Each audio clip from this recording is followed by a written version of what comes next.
si rien ne change, il faudrait 33 ans pour atteindre la parité dans les instances de décision. il est temps d'aller plus vite. Accélérons le mouvement.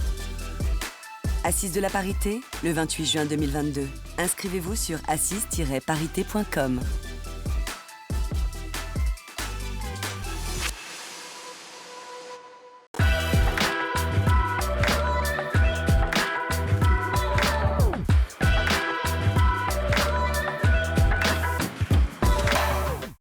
Bonjour et bienvenue à ce premier atelier des Assises de la parité sur le sujet « En quoi l'empathie peut-elle être un levier de performance ?» C'est un atelier qui est réalisé pour la seconde année consécutive en partenariat avec le Cercle Montesquieu. Et ceux qui ne le connaissent pas, le Cercle Montesquieu est une association de directeurs juridiques qui comprend à peu près 500 membres. Et qui a une commission qui s'appelle DJ au féminin et qui se préoccupe particulièrement des sujets relatifs à la parité, bien sûr. Alors bonjour à tous nos intervenants. Nathalie Dubois, à ma gauche, directrice juridique du groupe Fnac Darty, membre de la commission DJ au féminin que j'évoquais, du Cercle Montesquieu. Nathalie, tu es également vice-présidente de l'AFJE, qui est l'Association française des juristes d'entreprise, en charge des relations avec les universités, écoles, étudiants et jeunesse. Merci d'être là. Bonjour. Bénédicte Wallace, à ma droite, créatrice de la société L'Atelier du Possible. Tu es psychologue, coach et médiatrice. Bénédicte travaille régulièrement avec des directions juridiques du Cercle Montesquieu. Et Xavier, merci également d'être là, directeur juridique du groupe Les Échos Le Parisien, membre du COMEX, membre du Cercle Montesquieu, bien entendu. Xavier est également membre de la commission de la carte d'identité des journalistes professionnels. Voilà. Et moi-même, je suis un ancien directeur juridique, membre du Cercle Montesquieu, et je suis l'avocat fondateur d'un cabinet qui s'appelle Oxygène Plus et d'une newsletter qui s'appelle Bip Bip News. Donc le sujet d'aujourd'hui qui nous occupe, en quoi l'empathie peut-elle être un levier de la performance ? Alors il s'agit d'un atelier, donc de partager des témoignages, de restituer chacun d'entre vous vos expériences, le rapport de chacun que vous avez pu avoir avec l'empathie sur ces dernières années. Au préalable et en guise d'introduction, peut-être deux définitions très rapides et très succinctes pour un petit peu poser le débat. Tout d'abord, de l'empathie. C'est une qualité, une capacité à comprendre l'autre, à l'écouter et à créer du lien. Alors, le lien étant un élément important, c'est donc une qualité humaine essentielle, on va dire. La performance, et là, plus classiquement, on la considère comme globale multidimensionnelle. Elle peut être économique, financière, sociale, sociétale. Donc ce sont souvent là des chiffres, des KPIs, des indicateurs.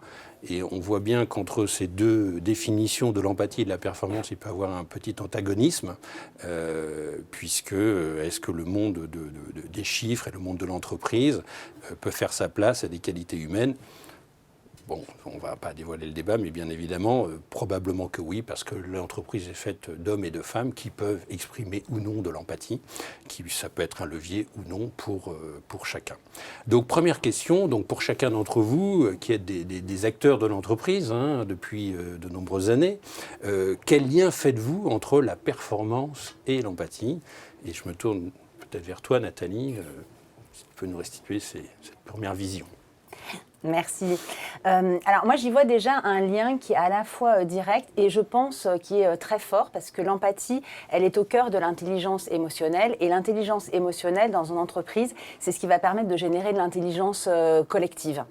Et on constate dans nos expériences qu'il y a une vraie évolution de nos modes d'organisation avec un développement très fort du travail collaboratif et de ce qu'on appelle les projets transverses.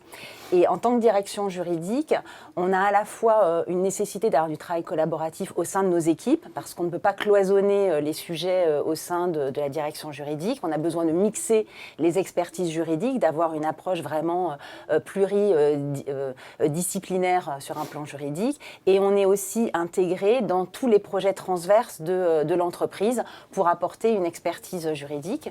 Donc on voit bien qu'on a aujourd'hui la nécessité d'avoir des équipes qui à la fois sont très agiles, qui ont une interaction très fluide, où il y a une vraie écoute entre les différents membres de l'équipe qui ont des compétences différentes, ce qui fait qu'on a j'appelle moi la nécessité d'avoir des équipes où 1 + 1 est égal à 3, et où le tout finalement va être plus grand que la somme des parties. Et dans cette dynamique du 1 + 1 = 3, on a besoin de managers qui aient cette intelligence émotionnelle, donc cette empathie, donc cette capacité d'écoute, pour pouvoir finalement, comme tu le disais tout à l'heure, écouter, comprendre, créer du lien et créer un cadre relationnel qui va être favorable à l'émergence de cette intelligence collective pour pouvoir avoir des membres de l'équipe qui soient centrés sur le résultat collectif et pas sur la performance individuelle. Donc ces managers, ils vont permettre d'avoir finalement cette cohésion d'équipe, cette alchimie qui va contribuer au résultat. Et ensuite, le deuxième aspect, au-delà du cadre relationnel, on a aussi pour une direction juridique le fait de dire qu'on ne fait pas du droit pour faire du droit. On fait du droit pour contribuer à une activité, à des projets, à des objectifs, à la réalisation d'enjeux. Et le fait d'avoir des collaborateurs empathiques qui aient cette capacité d'écoute, finalement, ils ne vont pas être autocentrés, ils ne vont pas s'enfermer dans un prisme juridique, ils vont avoir cette ouverture, cette écoute à la diversité des points de vue, à la diversité des enjeux qui ne seront pas nécessairement juridiques au premier niveau. Et on va avoir une vision beaucoup plus globale et beaucoup plus complète des problématiques et des enjeux. D'accord, ok, très clair, merci beaucoup. Xavier, peut-être aussi ton expérience sur l'empathie. Je rejoins complètement Nathalie sur son exposé.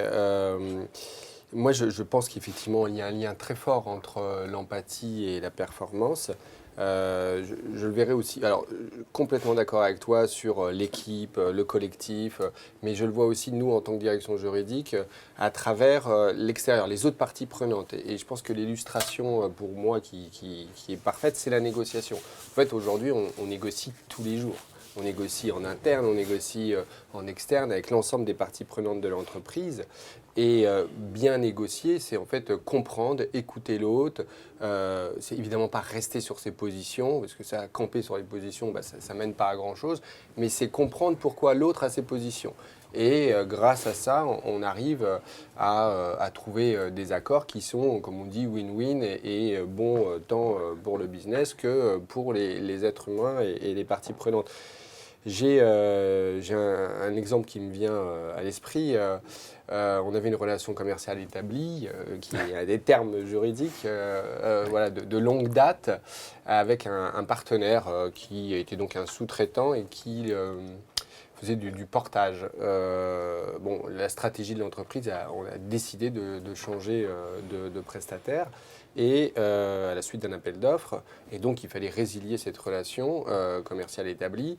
Ça a pris très longtemps, on a énormément discuté tant avec la personne qui subissait la résiliation, qui était victime en quelque sorte de la résiliation. On l'a écouté, j'ai passé de nombreuses heures avec lui, et puis évidemment le candidat choisi pour reprendre le marché, j'ai également passé beaucoup de temps. Et au finish, après de nombreuses discussions, d'écoute, de compréhension, et bien finalement, le repreneur du chantier, de la mission en quelque sorte, a finalement travaillé avec l'ancien porteur en lui sous-traitant une partie que lui-même n'était pas capable de faire. Donc en fait, on s'est rendu compte que en se mettant tous autour de la table. Alors évidemment, il y a le côté émotionnel dans un premier temps, mais qu'après, finalement, en comprenant les gens, en comprenant pourquoi ils étaient sur ces positions-là, on est parvenu en fait à faire vraiment un accord win-win pour les trois parties. Donc le bénéficiaire, celui qui subissait la résiliation et celui qui avait la chance d'avoir la nouvelle prestation. Donc en fait, c'est là où je me dis que la négociation est vraiment l'illustration parfaite de l'empathie, et donc une bonne négociation, donc c'est performant pour l'entreprise, et l'empathie était vraiment au cœur de ces discussions. D'accord, un élément important. Ok, merci beaucoup. Bénédicte, aussi ton expérience sur ce lien. Merci. Alors, moi, je suis étonnée et agréablement surprise de vous entendre dans des exemples concrets. Moi, ma place, elle est un peu différente puisque je suis coach. Donc, j'accompagne en fait des managers, des leaders ou des dirigeants, des gens qui prennent plus de responsabilités. Et c'est vrai que par définition, mon métier consiste à écouter les gens. Bien sûr. Donc à les prendre en compte vraiment dans, j'aime bien parler d'ABC, leurs attentes, leurs besoins, leurs contraintes. Et rien que cette action d'écouter leur permet de poser leurs valises, de se sentir soutenus. Et parce qu'ils se sentent soutenus et pris en compte vraiment dans ce qu'ils sont, eh bien ça libère quelque chose chez eux, notamment au niveau de leur énergie, et ils se sentent redevenir acteurs. Et de la même manière, après, ils peuvent faire ça avec leurs propres collaborateurs, les écouter, les prendre en compte vraiment dans tout ce qu'ils sont. Et donc, les collaborateurs, derrière, deviennent plus créatifs, plus force de proposition et ont plus d'énergie. Donc, voilà, si la performance, c'est être en confiance, se sentir soutenu, libérer son énergie, faire preuve de plus de créativité, oui, l'empathie est un levier de performance. D'accord, ok. Donc, non, mais alors, creusons un petit peu plus, peut-être pour bien établir sur savoir si l'empathie est-elle vraiment un frein ou un levier. Avec l'intitulé du thème d'aujourd'hui, on comprend que ce serait plutôt une force aujourd'hui d'avoir de l'empathie et qu'il faut utiliser cette empathie. Peut-être qu'il y a quelques années en arrière, ça a été peut-être considéré comme une faiblesse, c'était montrer peut-être un lien trop fort ou peut-être un début d'affection ou quelque chose avec les personnes et que c'était peut-être proscrit, mais c'est peut-être un temps qui est complètement révolu. Donc aujourd'hui, l'empathie, c'est vraiment un frein, c'est un levier. Comment tu perçois ça, Nathalie ? Alors, je dirais qu'à la base, c'est un trait de caractère. Et le fait d'en faire un frein, que ça devienne un frein ou d'en faire une qualité, pour moi, c'est plutôt la manière dont on va apprendre à le gérer et à vivre avec. Parce que de toute façon, il faut qu'on vive tous avec nos traits de caractère, qualité, défaut, je sais pas. Mais je pense qu'on a tous une certaine dose d'empathie. On n'a pas tous la même dose d'empathie. Donc, il faut apprendre peut-être à la dompter. Et je pense qu'on s'en rend compte quand on rentre dans le milieu professionnel parce que finalement, on doit interagir de manière pluridisciplinaire avec beaucoup de gens, donc il faut écouter, il faut comprendre, il faut s'intégrer, il y a ce qu'on appelle la culture d'entreprise. Donc je pense que quand on arrive dans une organisation, c'est plutôt un élément positif, parce que ça veut dire qu'on a une capacité peut-être d'adaptation un peu plus forte, justement avec cette fameuse culture d'entreprise et le fait d'avoir cette écoute et d'aller beaucoup vers les autres pour avoir vraiment cette dynamique proactive.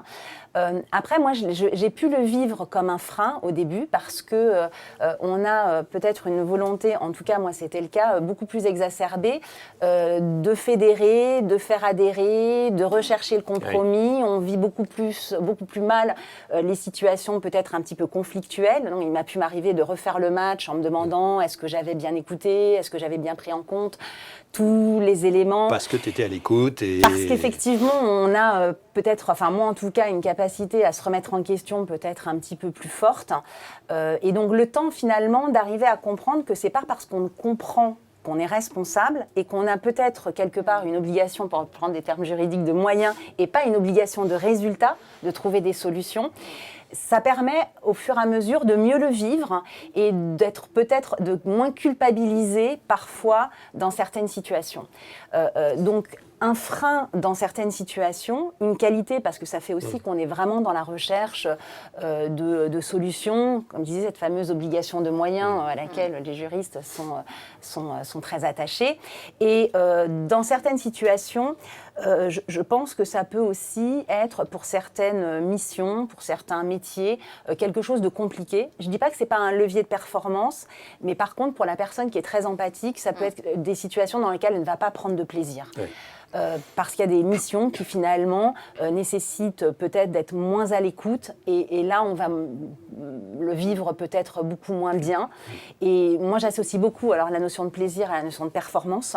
Je pense que quand on prend du plaisir on est plus performant et quand on prend moins de plaisir on est moins performant. Donc c'est pas nécessairement l'empathie au démarrage qui est le frein, c'est le plaisir qui va être associé finalement à la mission qui va faire qu'on va être moins performant et dans des situations de crise ou d'urgence il faut parfois aller vite. On n'a pas forcément le temps d'être à l'écoute de tout et de tous. Et là, effectivement, la personne empathique va peut-être avoir un petit peu plus de difficultés. Donc, il faut apprendre à vivre avec pour en faire une force et transcender ce frein. Xavier, je te voyais réagir. Ouais. Enfin, un levier, ça te Oui. parle, Ouais. semble-t-il. hein. Super bien, Nathalie. Non, au-delà d'être un levier, moi je pense que c'est une composante essentielle de l'entreprise et une entreprise qui doit fonctionner et qui doit avoir de l'empathie.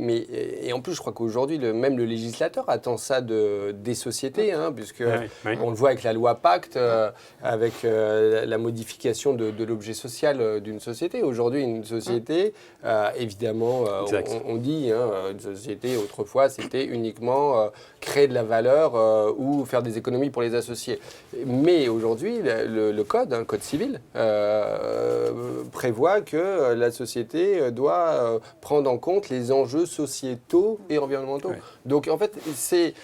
Au-delà d'être un levier ou un frein, c'est une nécessité et c'est le rôle de l'entreprise, en fait, et donc des humains qui composent cette entreprise, d'être empathique. Ça doit fédérer les gens, ça doit créer le lien, tant en interne qu'avec toutes les parties prenantes. Donc, moi, je ne conçois pas la vie d'un manager ou la vie d'un salarié sans empathie dans la relation avec les autres, qu'elle soit au sein d'un même service, au sein d'une discussion avec un partenaire, un fournisseur, un client. Donc, pour moi, ça fait partie de nos relations avec les autres. Et c'est une évidence, quoi. Donc, au-delà d'être un vecteur de performance, c'est une composante de notre vie de tous les jours, quoi. D'accord, ok. Bon. Je peux aller un peu loin. Mais...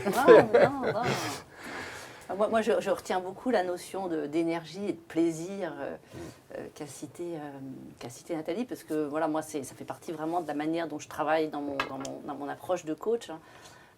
Voilà, si une personne ne sait pas se situer sur une carte, c'est-à-dire elle ne sait pas quelles sont ses forces, qu'est-ce qui lui donne de l'énergie, donc qu'est-ce qui lui fait plaisir, pourquoi elle travaille, quel est le sens de sa mission.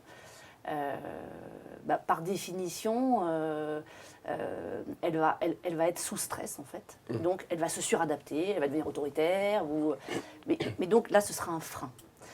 Et donc de la même manière, quand un dirigeant se connaît bien, qu'il connaît ses limites, qui fait preuve aussi d'indulgence vis-à-vis de lui, qu'il est en amitié avec lui-même, il a moins peur de l'autre, il va écouter l'autre, il va pouvoir le prendre en compte. Prendre en compte l'autre ne veut pas dire accepter tout ce que l'autre dit. Mais l'autre, en tous les cas, se sentira compris, respecté, écouté, et donc ça va libérer l'énergie du collaborateur. Donc voilà, ça peut être un frein si on ne s'écoute pas. Moi, je dirais plutôt ça. Si on ne s'écoute pas, c'est un frein.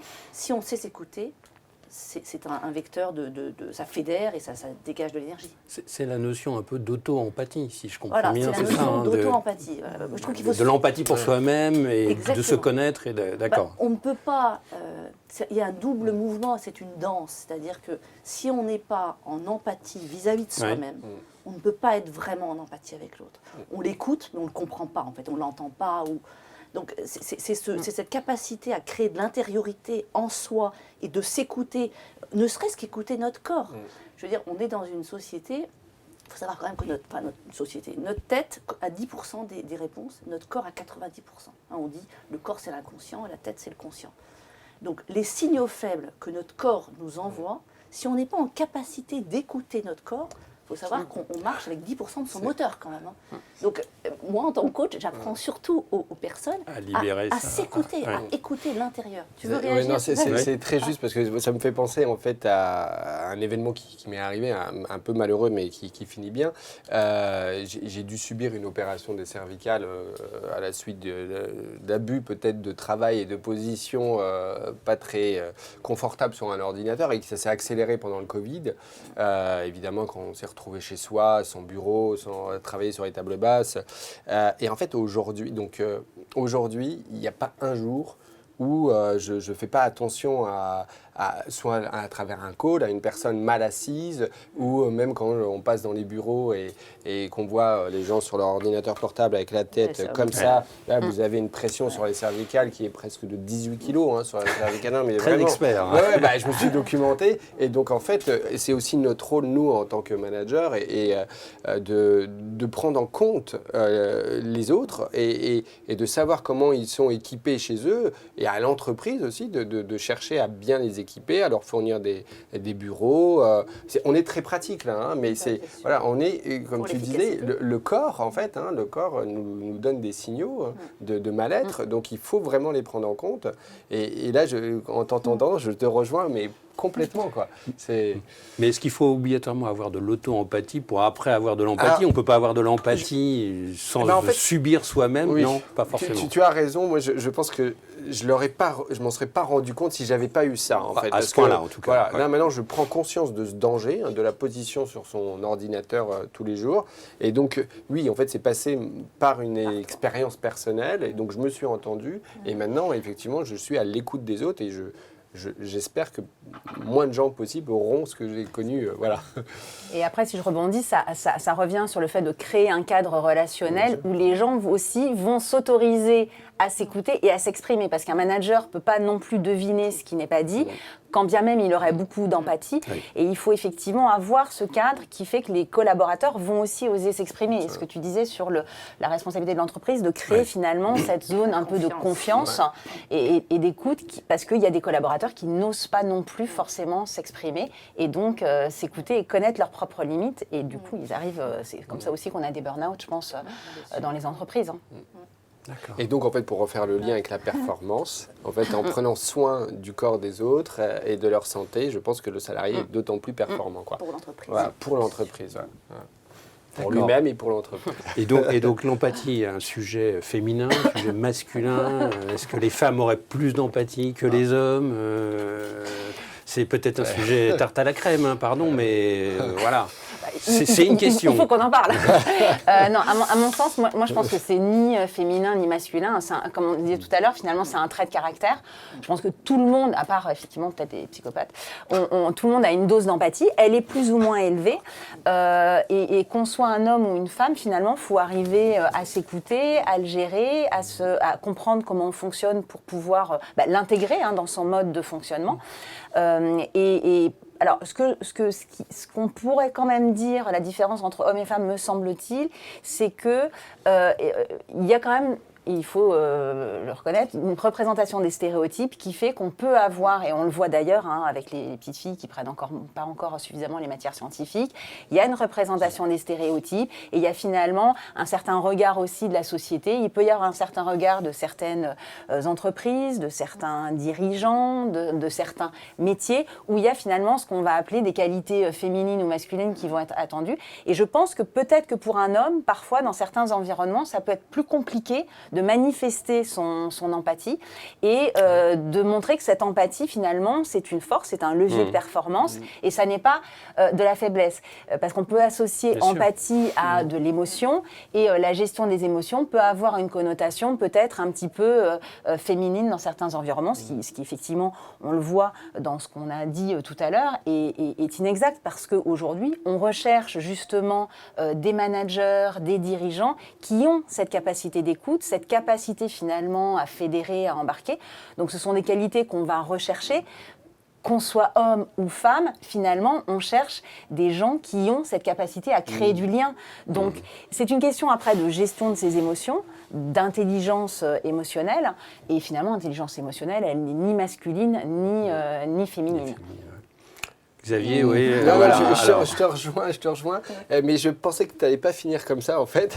Parce qu'effectivement, je pense que les émotions sont à tout le monde, et c'est pareil, est-ce que l'empathie est féminin ou pas? Les émotions sont pareilles, il n'y a pas de genre sur les émotions.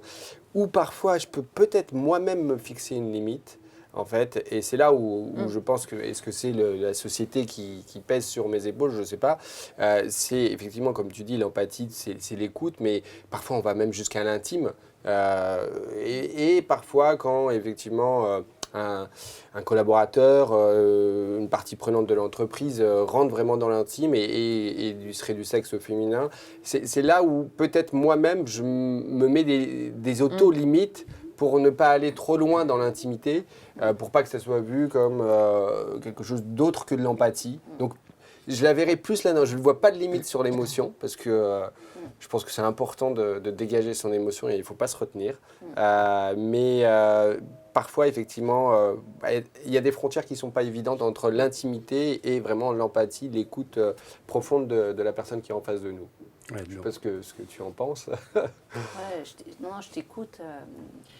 Ce que je trouve, ce que moi j'entends, ce que je trouve intéressant, c'est de parler vraiment de cas concrets vécus. Moi je trouve que ça c'est une force. C'est vrai que de mon point de vue, moi j'ai autant d'hommes que de femmes qui cherchent à... Alors déjà, quand on vient dans une démarche de coaching, on a une ouverture et on est prêt à se remettre en question. Donc par définition, on a déjà fait une bonne partie du chemin. Je pense que s'il y a des hommes ou des femmes qui n'ont pas beaucoup d'empathie, de toute façon, je ne les vois pas, ils ne viennent pas me voir. Donc, ce que je vois est quand même très... c'est un parti pris, hein, mais en tout cas, moi, je vois des hommes comme des femmes qui ont besoin d'apprendre à mieux s'écouter, à déployer vraiment leur potentiel. Moi, je travaille beaucoup avec la notion que tu as citée d'auto-empathie, parce que pour moi, tout part de là. C'est-à-dire que ça part déjà de soi, et de rentrer en contact avec sa nature profonde, vraiment ce que tu disais, ce qui nous donne de l'énergie, du plaisir, et non pas ce qu'on doit être, ou ce qu'on nous dit qu'on doit être, ou ce qu'on pense qu'on devrait être. Parce que souvent, il y a des décalages dans les perceptions, et on imagine qu'on doit, un manager, ça va être comme ça, un leader, ça va être comme ça. Et en fait, quand on est vraiment accordé avec sa nature profonde, avec ce qui constitue vraiment notre boussole, ce qui nous donne de l'énergie, qu'on a travaillé sur son rapport au sens, au pouvoir, qu'on sait ce qu'on sert, S-E-R-T, en tous les cas, après, on peut libérer son énergie et on accompagne bien les collaborateurs, on libère leur propre énergie, on les fédère. Et moi, ce que je perçois, c'est que les personnes qui ont développé cette auto-empathie déjà vis-à-vis d'eux-mêmes sont des dirigeants qui sont performants et qui réussissent. Donc, en tout cas, moi, je fais un lien vraiment entre des personnes qui se connaissent très bien et la performance. Mais ça m'intéressera aussi je pense que vous en êtes des modèles aussi, des exemples. Mais c'est intéressant cette notion de bien se connaître, bien connaître ses limites et de succès, entre guillemets, professionnel pour se relier aussi dans une entreprise à toutes les parties prenantes, savoir aussi manager son propre boss. Sans empathie, on peut pas. C'est difficile de progresser dans une organisation. Maintenant, homme-femme, pour moi, c'est pas un sujet en fait. Et ce que je tiens aussi à dire sur la qualité de l'empathie, c'est une qualité. Il y en a qui en ont plus ou moins. Tu le disais, Nathalie, mais ça s'apprend. Oui. Et ça, c'est quand même aussi vachement rassurant. Pour ceux qui n'en ont pas. Mais comment on apprend On apprend à s'écouter. D'accord. On revient sur soi. Quand on a mal quelque part, on se dit peut-être qu'il y a un lien entre mon corps et voilà, c'est une information qui a du sens. Mon corps n'est pas complètement décorrélé, n'est pas un étranger complet. Enfin, c'est ce que tu disais, Xavier. Et l'autre n'est pas un étranger non plus. Et je te laisse après. Et puis, apprendre à s'écouter, c'est déjà apprendre à écouter vraiment ce qui nous donne de l'énergie. Vraiment, Donc ça, c'est en général dans les expériences vécues professionnelles réussies qui ont donné de l'énergie. Moi, j'aide les gens à mettre en évidence vraiment ce qui constitue leur centre de gravité, leur talent naturel. Et c'est vrai que ça leur fait du bien de se dire, ok, en fait, moi je suis comme ça. J'ai toujours cru que j'étais comme ça, on m'a demandé d'être comme ça, mais en fait, c'est pas moi ça. Parce que moi je vois beaucoup dans mes accompagnements des gens qui ont ce qu'on appelle des hauts potentiels. Donc ils savent faire plein de trucs, mais ils sont pas forcément à leur place. Et quand ils savent vraiment où est leur énergie, ils se disent, ok, en fait, même si je sais faire plein de choses, ce que j'aime vraiment faire, c'est ça. Et donc dans une organisation, quand les gens sont en contact avec ça, ils libèrent beaucoup plus d'énergie et donc l'entreprise a plus de performance. Voilà. Oui, tu voulais réagir, Ouais, Nathalie, moi, je pardon. voulais réagir parce que je suis 100% d'accord et je pense que pour apprendre à être empathique, il faut aussi quelque part désapprendre ce qui a été construit pendant toute l'éducation, parce qu'on a quand même un système où on n'est jamais amené à se poser la question mais qu'est-ce que j'aime faire? Il y a ce qu'on doit faire quand on est bon dans les matières scientifiques, on fait un bac scientifique, on fait du latin, on fait de l'allemand, enfin voilà. Et il y a quelque part des choses qui sont un peu convenues et il y a un côté quand même très scolaire. Alors peut-être une différence aussi entre, parce qu'il y a une différence et elle est visible. Est-ce que c'est la représentation des stéréotypes qui la conduit ou est-ce qu'elle est innée? Ça, c'est une question. Mais il y a un côté très scolaire et c'est vrai que les filles, finalement, ont parfois un syndrome, le syndrome de la bonne élève, ce qu'on appelle, hein, alors que les juristes ont aussi, de manière exacerbée, qu'ils soient hommes ou femmes. Et il y a finalement, ce que tu disais, hein, Bénédicte, finalement, cette volonté d'être conforme à une exigence, une excellence, indépendamment de ce qu'on a envie de faire. Moi, il y a un travail que j'avais appris à faire avec les collaborateurs justement pour essayer de se centrer et de pratiquer cette auto-empathie. J'appelle ça le j'aime pas, je veux pas. Et qui est de dire, ben voilà, on abat toutes les barrières, tout le fait de se dire, mais il faut que... Non, on réfléchit hors du cadre et de se dire, voilà, qu'est-ce que j'aime faire, qu'est-ce que je n'aime pas faire, qu'est-ce que je veux faire et qu'est-ce que je veux pas faire. Après, le champ des possibles n'est pas infini. Hein. Je dis aussi, ce qui doit être fait et bien fait. Donc ça, ce sera forcément un incontournable, surtout dans nos métiers. Mais justement, c'est un exercice qui permet de se recentrer, de se poser vraiment des questions que souvent les gens ne se posent pas ou n'osent pas dire. Ils n'osent pas dire, je n'ai pas envie de faire ça, je n'aime pas faire ça. Et quelque part, si on rejoint la notion de plaisir, c'est un exercice qui est aussi essentiel. Donc bien sûr, on aura toujours une part de choses qu'on n'a pas envie de faire et qu'on doit faire quand même, mais on peut quand même trouver un équilibre entre les choses qu'on a envie et qu'on aime faire et celles finalement qui font partie du paquet, mais qu'on va essayer quand même de minimiser. Donc je pense que ça, c'est vraiment essentiel, mais ça veut dire qu'en fait, il y a un travail à faire quand on rentre dans le monde professionnel qui est d'apprendre justement ce qu'on n'a pas forcément appris avant. Mais est-ce que je rebondis aussi, est-ce que c'est pas du nice to have, dans le sens où est-ce que, notamment, Bénédicte, quand tu vois des dirigeants qui sont peut-être des gens très performants et ils arrivent à un niveau de responsabilité où ils sont juste performants et tout d'un coup on leur fait comprendre que oui, il faudrait peut-être mettre de l'empathie dans ton travail, tu seras encore plus performant. Et donc là, c'est une pierre supplémentaire à leur édifice, mais qui leur a peut-être pas été indispensable le reste de leur carrière. Ou est-ce que ça aurait été mieux d'être empathique dès qu'ils avaient 25 ans et qu'ils arrivaient dans le monde de l'entreprise? Parce que... je ne peux pas répondre parce que je n'ai pas ce cas de figure qui s'est présenté dans ma boîte à souvenirs.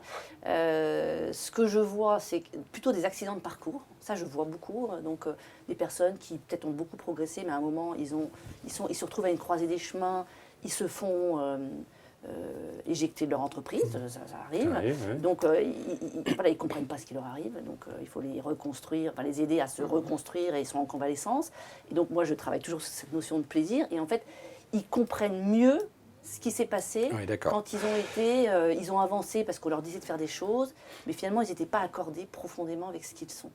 Et donc, c'est plutôt un moment, même si c'est difficile à passer comme moment, finalement, ça leur fait beaucoup de bien dans le temps parce qu'ils se retrouvent sur leur axe et donc ils prennent en général vraiment un autre chemin, mais beaucoup plus aligné.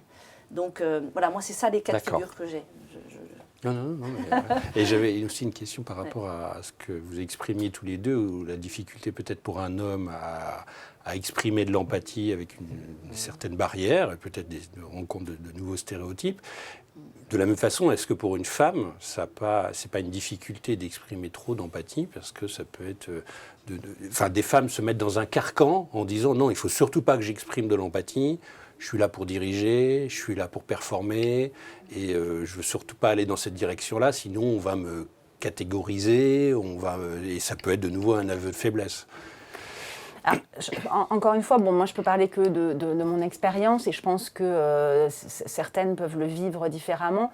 Moi, ça a toujours été une nécessité pour moi d'être alignée avec moi-même. Je pense que c'est quelque chose, comme tu disais, Béni, qui est physique en fait, qui est le fait de se dire, de toute façon, je pense que je serai en incapacité de jouer un rôle et de jouer à quelqu'un que je ne suis pas. Donc moi, ça m'a jamais posé de problème parce que je crois que pour moi, c'est quelque chose qui est assez vital. Je pense par contre que cette question, la notion de plaisir et le fait de se poser vraiment ces questions-là, moi c'est quelque chose par contre que j'ai fait très tardivement. Alors moi j'avais, syndrome de la bonne élève, femme, juriste, voilà. Et c'est vrai que moi c'est quelque chose de vraiment, t'as toujours quelque chose de très exacerbé. Par contre le fait de vraiment se poser la question sur cette notion de plaisir, c'est quelque chose, j'ai fait un coaching avec Bénédicte qui justement m'a permis de me poser ces questions-là et qui ont finalement bouclé la boucle en se disant mais c'est bien sûr, parce que moi alors c'est un cercle vertueux et je pense que à partir du moment où on est aligné avec soi-même, on le vit bien parce que finalement on se dit ok, si ça n'est pas ce qui est attendu à cet endroit-là, à ce moment-là, ça veut dire que peut-être que c'est pas le bon endroit et le bon moment. Et comme dit Bénédicte, ça veut dire que la vie, ce sont des aventures, des évolutions et qu'il faut être finalement la bonne personne au bon endroit, au bon moment. Et que si ce n'est pas le cas, c'est pas grave, c'est que c'est autre chose. Donc je pense qu'il faut finalement avoir cette recherche finalement d'harmonie à un endroit. Et une personne va être la bonne personne pour un job, une autre personne pourra être super, mais ce ne sera pas la bonne personne pour ce job-là. C'est une rencontre entre une personne et un job. Moi, j'ai une idée là qui arrive. C'est tellement important, en fait, d'être acteur de sa vie, quoi.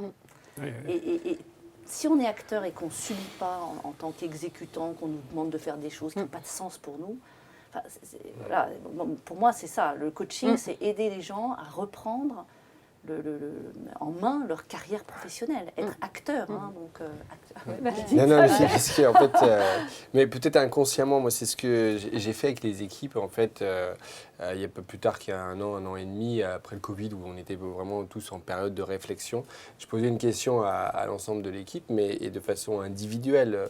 Dites-moi vos appétences, vos plaisirs, ou peu importe si je sais que vous êtes juriste M&A, vous êtes juriste immobilier, et finalement on a reconstitué la direction juridique où une fille qui était spécialisée en immobilier fait aujourd'hui que de l'art, que le domaine de l'art, parce qu'il s'avère que dans notre groupe il y a effectivement des actifs d'art, donc et ça marche. Et ça marche, parce qu'on prend du plaisir, c'est l'appétence, c'est le bonheur en fait. Et donc en fait on a reconstruit la direction juridique comme ça, en redistribuant les cartes, parce qu'il y a aussi un sujet sur les juristes, c'est l'évolution des postes. Donc on peut agrandir un peu les matières, approfondir on va dire. Mais là, on a un peu renversé la table. On s'est dit, mais quels sont vos plaisirs ? Qu'est-ce que vous aimez ? Et on a reconstitué la direction juridique. Alors, il s'avère que j'ai peut-être eu un peu de chance parce que chacune avait des appétences différentes. Okay. Et donc, voilà, les profils différents, c'est aussi une très grande richesse pour l'entreprise. Et justement, une question me vient sur les recrutements, parce que vous êtes des managers, et donc est-ce que quand vous recrutez, vous avez aujourd'hui un peu en tête la notion d'empathie, et, voilà, par rapport aux candidats, en disant, et puis, donc comment ça se passe ? Est-ce que c'est un critère ? Est-ce que c'est un élément ? Et puis, est-ce qu'on ne peut pas avoir des gens qui sont très performants, mais qui ne sont peut-être pas de l'empathie, mais peut-être qu'ils ont un job qui ne nécessite pas d'avoir de l'empathie, et on ne va pas non plus les pointer du doigt en leur disant toi, ta carrière est finie. Qu'est-ce qu'on fait d'eux aussi ? Qu'est-ce qui se passe ?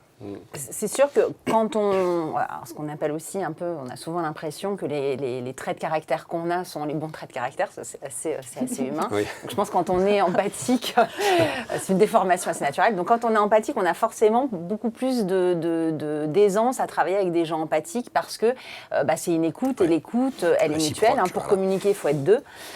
Et donc c'est vrai que c'est très compliqué de communiquer à sens unique. Et quand on est empathique, on a besoin aussi que les gens finalement s'expriment et les gens ont plus de facilité à s'exprimer quand ils ont eux-mêmes finalement cette même dynamique. Donc on a forcément plus tendance à rechercher des gens empathiques. Comme on l'a quand même dit au niveau de la fonction juridique, cette empathie, elle est quand même assez inhérente à nos métiers, cette écoute. On ne fait pas du droit pour faire du droit, donc on doit avoir cette ouverture, on doit avoir cette capacité. Oui, mais avant toute chose, quand tu vois un juriste, tu recherches une expertise, tu recherches un expert. Ça, c'est un prérequis. Voilà, c'est le prérequis, et après l'étape d'après... Voilà. Quand on rencontre des gens, le prérequis, c'est l'expertise, donc ça, c'est entre guillemets un incontournable, sinon on ne les voit pas. Et après, on recherche le plus. Bénédicte parlait tout à l'heure des hauts potentiels. On recherche aussi des gens qui ont un potentiel managérial, qui ont un potentiel à créer cette relation de confiance, ce lien, comme on disait, avec ce qu'on appelle nos opérationnels, nos clients internes. Et pour créer ce lien, on a besoin d'avoir des gens qui ont cette capacité d'écoute, qui ont cette curiosité, cette envie de comprendre, cette envie de contribuer à un collectif.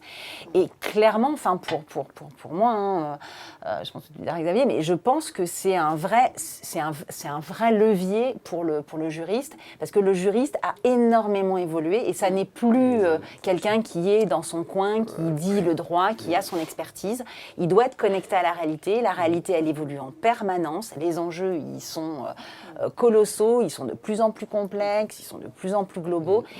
Et il faut avoir finalement cette capacité à sortir de son domaine d'expertise pour aller vraiment au contact. Alors, on parle de business partner, de business affaires, de stratège. C'est du lien, tout ça. Peu importe, tout ça, c'est du lien. Ouais. Ouais, Xavier, le oui. lien, en fait, pour moi, effectivement, il est très important et j'ai toujours, au moment du recrutement, un peu la règle que je m'impose, mais qui est en fait assez naturelle, c'est les 30%, 70%. C'est-à-dire 30%, évidemment, c'est les compétences, le savoir, mais tu l'as dit, c'est un prérequis. Et les 70%, c'est la relation, le savoir-être, et ce qui va créer du lien, ce qui va faire que on a de bonnes relations avec toutes les parties prenantes de l'entreprise, on arrive à délivrer, on arrive à comprendre. Et donc, pour moi, c'est essentiel. Hein. Je suis vraiment sur une règle 30-70. Oui, ce qui est énorme. Ce qui est quand même énorme. Quoi. Ce qui est assez, pour les étudiants qui nous écoutent, c'est un sacré message et, aussi. Et hein, pour le coup, tu as absolument raison de le dire, parce qu'en fait, à la faculté, on n'apprend pas ça. Voilà, on apprend les matières, le prérequis, comme tu as dit, mais 70% reste à faire encore. Et ça, c'est... voilà. Donc, je fais très attention à ça au moment des recrutements, en fait. Hein. Bénédicte, sur les recrutements, sur cette notion-là de... Moi, je ne fais plus de recrutement, Non. donc c'est plus d'actualité. Mais ta perception par rapport En aux tous les cas, la personnes que tu dimension, coaches on parle d'empathie, mais en fait, c'est vrai qu'aujourd'hui, c'est relationnel. Il y a une dimension très relationnelle à avoir. Enfin, moi, je partage tous tes liens dans la performance. Performance d'une entreprise, c'est la capacité d'être en lien avec toutes les parties prenantes, les actionnaires, les banques. Donc, le lien est au cœur. Hein. On pourrait presque dire que l'empathie, c'est la capacité, on l'a dit d'ailleurs, tu l'as dit, capacité à créer du lien. Mais voilà, je ne me positionnerai pas sur le recrutement parce que j'en faisais il y a plus de 15 ans. Et alors, comment on fait pour embarquer ceux qui manquent un petit peu d'empathie, qu'on peut identifier? C'est un peu... Tu l'as dit, hein, ça se travaille, ça s'apprend, donc c'est Mais passer forcément du temps. par un coaching, ou c'est justement cette interaction avec le manager? Le coaching aide, évidemment, mais je pense que c'est la relation, en fait. Hein, c'est faire grandir, et c'est notre job, hein, de faire grandir les gens, et voilà, en permettant que l'entreprise grandisse aussi par la même occasion. Donc, c'est passer du temps, les écouter, et un peu les prendre par la main, ou se faire prendre aussi par la main, quoi. Et après, il y a forcément, quand on a s'il y a des collaborateurs qui ont moins d'empathie, c'est aussi peut-être de les orienter, parce que si c'est pas leur truc, et même si on fait le travail, il y a des gens dont ça va être moins, qui sont plus introvertis et qui ont moins cette envie. Et qui peuvent avoir d'autres qualités et qui peuvent aussi, avoir je d'autres reviens qualités. là-dessus. Par contre, ça veut dire que c'est une vraie réflexion aussi de pouvoir les orienter vers des postes où ils vont finalement être sur leur zone de force et sur leur zone de plaisir, où ils vont délivrer, ils vont être performants dans un autre genre. Il ne faut pas se tromper, quoi. C'est certain que par contre, sur une évolution managériale, c'est compliqué parce que pour ça, on aura besoin de ces qualités et de ce lien, parce que l'ennemi dans les entreprises, c'est le silo. Et je trouve ça très compliqué d'avoir finalement des cadres dirigeants qui n'ont pas cette volonté de créer du lien, parce que sinon, ça crée des silos. Et les silos, pour moi, c'est l'ennemi de la performance. Ouais, c'est bien, comme conclusion. Alors justement, on arrive un peu à la fin de notre atelier. Est-ce que un petit mot pour finir? Qu'est-ce qui vous vient à l'esprit sur cette notion justement d'empathie et performance? Oui, il en faut. Des réactions pour conclure ou... En tout cas, moi, ce que j'ai envie de dire, c'est que j'ai passé un bon moment et on a été beaucoup en lien, je trouve, les uns avec les autres. Donc voilà. Oui, ça a fonctionné. Oui. Donc on a été performants. On verra je ne sais pas si on va recevoir des likes, je ne sais pas comment. Alors likez pour beaucoup. En tout cas, sur les dites-nous réseaux. les auditeurs si vous avez trouvé qu'on était en empathie les uns avec les autres. Bon, il ne reste plus qu'à vous remercier, je crois, tous les trois. Merci beaucoup. Infiniment Merci. pour votre temps. Merci. Merci à vous. Ouais.